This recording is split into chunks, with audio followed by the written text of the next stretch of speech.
உலகெங்கும் வாழும் அன்பான தமிழுள்ளங்களுக்கு அநேக கோடி வணக்கங்கள். நல்ல நேரம் நிகழ்ச்சியூடாக நல்லதே நினைப்போம், நல்லதே நடக்கும், நலமாயிருப்போம். இன்றைய தினம் 21ஆம் தேதி 6ஆம் மாதம் 2026 ஞாயிற்றுக்கிழமை. பராபவ வருடம் ஆனி மாதம் 7ஆம் நாள், சப்தமி திதி, பூர நட்சத்திரம். இன்றைய தினம் ராகு காலம் 4:30 மணி முதல் 6 மணி வரை. இன்றைய தினம் யமகண்டம் 12 மணி முதல் 1:30 மணி வரை. இன்றைய தினம் நல்ல நேரம் 9 மணி முதல் 10:30 மணி வரை. இன்றைய தினம் குளிகன் நேரம் 3 மணி முதல் 4:30 மணி வரை. இன்றைய தினம் திருவோணம் அவிட்டம் நட்சத்திரக்காரர்களுக்கு சந்திராஷ்டம தினம். திருவோணம் அவிட்டம் நட்சத்திரக்காரர்களுக்கு சந்திராஷ்டமம். சூளம் மேற்கு, பரிகாரம் வெள்ளம். என்ன நேர்களே, வாருங்கள் இனி இன்றைய தினத்திற்குண்டான ராசி பலன்களை பார்க்கலாம். மேஷம் பயம், ரிஷபம் லாபம், மிதுனம் வரவு, கடகம் நன்மை, சிம்மம் எதிர்ப்பு, கன்னி சினம், துலாம் மறதி, விருச்சிகம் பக்தி, தனுசு பாராட்டு, மகரம் யோகம், கும்பம் மகிழ்ச்சி, மீனம் ஆர்வம்.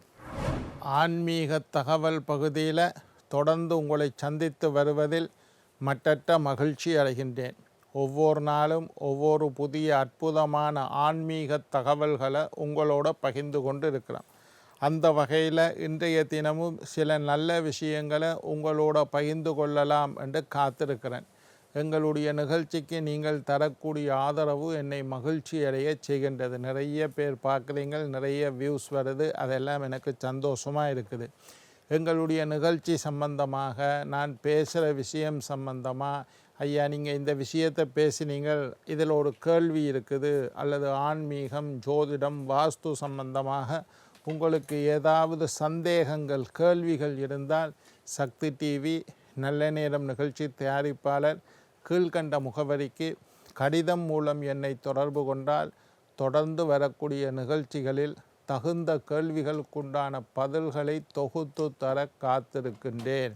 சரி, இன்றைக்கு என்னத்தை பற்றி பார்க்க போகிறோம்னா, சுவாமியை நேருக்கு நேராக பார்க்கலாமா, சுவாமியை, தெய்வங்களை நேருக்கு நேராக நாங்கள் எதிர்கொள்ளலாமா, பார்க்கலாமா, அதை பற்றின உங்களோட கருத்து என்ன ஐயா என்று கேட்டிருக்கீங்க. சுவாமியை நேர் எதிர்பார்வையாக நாங்கள் பார்க்கக்கூடாது. அந்த பார்வையை எங்களால் தாங்க முடியாது.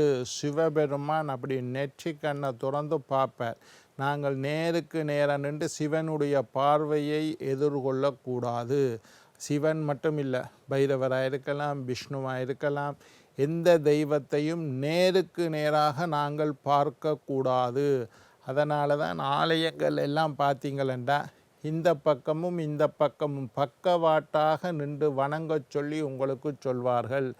தெய்வங்களை ஒரு ஓரமாக நின்று பார்க்கணுமே தவிர அவர்களுடைய கடைக்கண் பார்வையை நாங்கள் எதிர்கொள்ள வேண்டுமே தவிர தெய்வங்களின் நேர் பார்வைக்கு நாங்கள் இருக்கக்கூடாது. நேருக்கு நேராக தெய்வங்களை சந்திக்கக்கூடாது என்று ஆன்மீகம் சொல்லுது. சுவாமியின் நேர் பார்வையை நம்மால் தாங்க முடியாது. வீட்டிலேயா இருந்தாலும் சரி, கோயில்கள்லையா இருந்தாலும் சரி, பக்கவாட்டில் நின்று இறைவனை வணங்க வேண்டும். இறைவன் இப்படி நேராக இருந்தால் இறைவனுக்கு இடது பக்கமோ வலது பக்கமோ நின்று கொண்டு தான் நாங்கள் வணங்க வேண்டும். இறைவனுடைய படங்கள் எல்லாம், அதாவது விக்கிரகங்கள், சிலைகள் எல்லாம் கிழக்கு பார்க்க இருந்தால் நாங்கள் வடக்கு பார்க்க நின்று வணங்கலாம். வடக்கு கிழக்கு, கிழக்கு பார்க்க இறைவனுடைய சிலை இருந்தால் நாங்கள் வடக்கு பார்க்க நின்று வணங்கலாம். வீட்டிலேயா இருந்தாலும் சரி, கோயிலையா இருந்தாலும் சரி, பக்கவாட்டில், இறைவனின் பக்கவாட்டில் நின்று வணங்க வேண்டுமே தவிர நேருக்கு நேராக தெய்வத்தை எதிர்கொள்வது போல் இருந்து வணங்கக்கூடாது என்று எங்களோட ஆகமம் சொல்லுது. சனியினுடைய பார்வை மிக மோசமானது. சனீஸ்வரனை நேருக்கு நேர பார்க்கவே கூடாது. சனியிட பார்வையிலேயே நாங்கள் படக்கூடாது. நாங்கள் எப்பவும் சொல்கிறது, இது என்னுடைய கருத்து. நிறைய பேர் இதை சொல்லுவினம், உனக்கு ஜாதகத்தில் 7.5 சனி, அட்டமத்து சனி, கண்டச்சனி, அர்த்தாஷ்டம சனி, இந்த மாதிரி சனீஸ்வரனுடைய பாதிப்பு இருந்தால், அல்லது சனியினுடைய திசை புத்தி நடந்திருந்தால், அல்லது ஜாதகத்தில் லக்னத்தில் சனி, 2ல் சனி, 8ல் சனி, இந்த ஜாதகத்தில் சனியினால் தோஷம் ஏற்பட்டால், உங்களுடைய ஜாதகத்தில் சனி நீசம் அடைஞ்சிருந்தால், இந்த மாதிரி ஏதோ ஒரு வகையில் சனீஸ்வரனுடைய தோஷம் இருந்தால் மட்டும் சனீஸ்வரனை போய் வழிபாடு செய்யுங்கள், அர்ச்சனை செய்யுங்கள், நெய் தீபம் ஏற்றுங்கள், எல்லாம் செய்யுங்க. உங்களோட ஜாதகத்தில் எனக்கையா 7.5 சனியும் இல்லை, அட்டம சனியும் இல்லை, கண்ட சனியும் இல்லை, அர்த்தாஷ்டம சனியும் இல்லை, சனி திசையும் இல்லை, சனி புத்தியும் இல்லைண்டா நீங்கள் சனீஸ்வரன் பக்கம் போக வேண்டிய அவசியம் இல்லை என்று தான் நான் சொல்லுது. இப்போ குரு பலன் இருந்தாலும் இல்லைன்றாலும் தட்சணாமூர்த்தி ஐயா, எனக்கு நான் எப்போவுமே தட்சணாமூர்த்திக்கு அர்ச்சனை பண்ணுறது ஐயா. வியாழக்கிழமை எனக்கு குரு நல்லா இருந்தாலும் சரி, சரி இல்லைன்றாலும் சரி, அர்ச்சனை பண்ணுறேன், அது பரவாயில்லை. ஆனால் குரு கூடாட்டி அர்ச்சனை பண்ணுங்க, நல்லா இருந்தால் பண்ண தேவையில்லை, பண்ணினா தப்பு இல்லை. ஆனால் சனீஸ்வரனை அப்படி சொல்லக்கூடாது. எனக்கு 7.5 சனி இருக்கோ இல்லையோ, நான் ஒவ்வொரு சனிக்கிழமையும் சனீஸ்வரனுக்கு போய் அர்ச்சனை பண்ணுறேன், அப்படி சொல்லக்கூடாது. 2வது, திருநள்ளாறு சனீஸ்வர பரிகார ஸ்தலம்.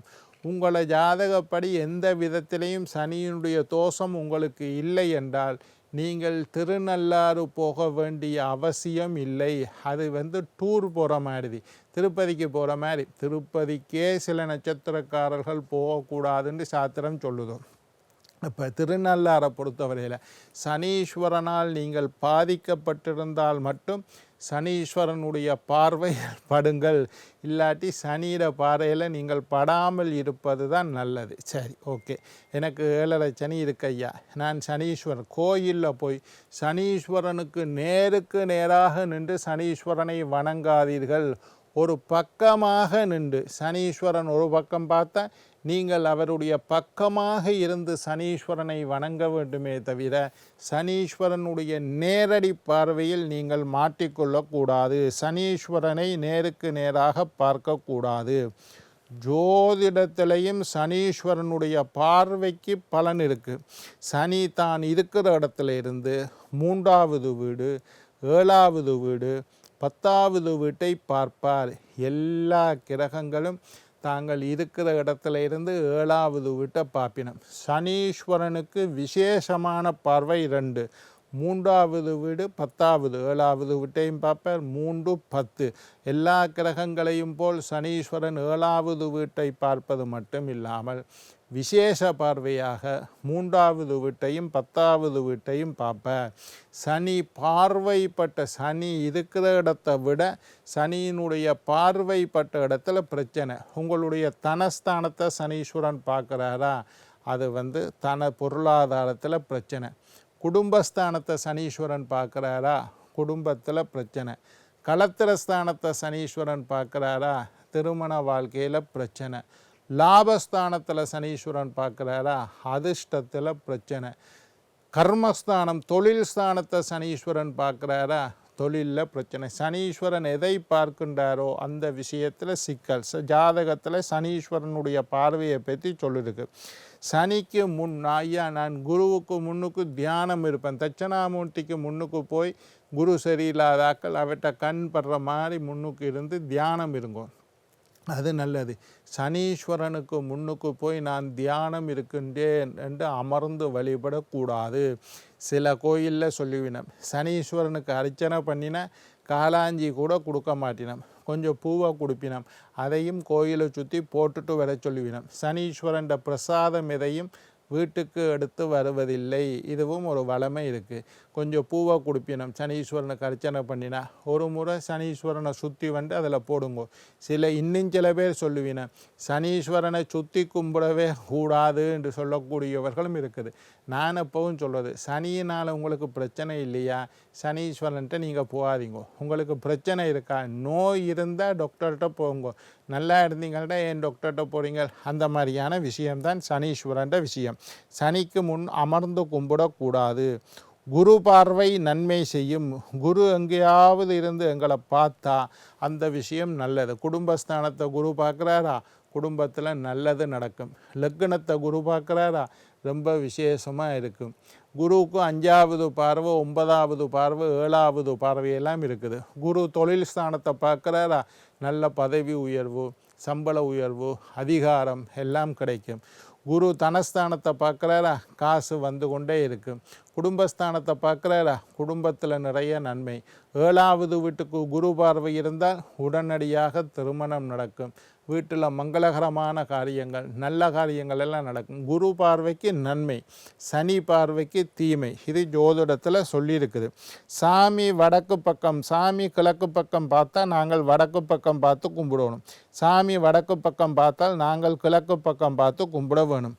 மகாலட்சுமியின் கடைக்கண் பார்வை நன்மை. லட்சுமியை மட்டும் நேருக்கு நேராக பார்த்து கும்பிடலாம். ஆனாலும் சாத்திரம் என்ன சொல்லுதுண்டா, மகாலட்சுமியின் அங்கம் கரே, மகாலட்சுமியின் கடைக்கண் பார்வை எங்கள் மீது பட்டாலே, நேரடியாக மகாலட்சுமி பார்க்க தேவையில்லை, கடைக்கண் பார்வை பட்டாலே எங்களுடைய சாபங்கள் எல்லாம் நீங்கி சாப விமோசனம் ஏற்பட்டு பொருளாதாரத்தில் மேன்மை அடைவோம். மகாலட்சுமிக்கு கடைக்கண் பார்வைக்கு ரொம்ப விசேஷம். என்ன நேர்களே, நாளை மற்றொரு நிகழ்ச்சியில் உங்களை சந்திக்கும் வரை உங்களிடம் விடைபெறுவது உங்கள் ஜோதிட சித்தர் டாக்டர் ராஜராஜ குருக்கள்.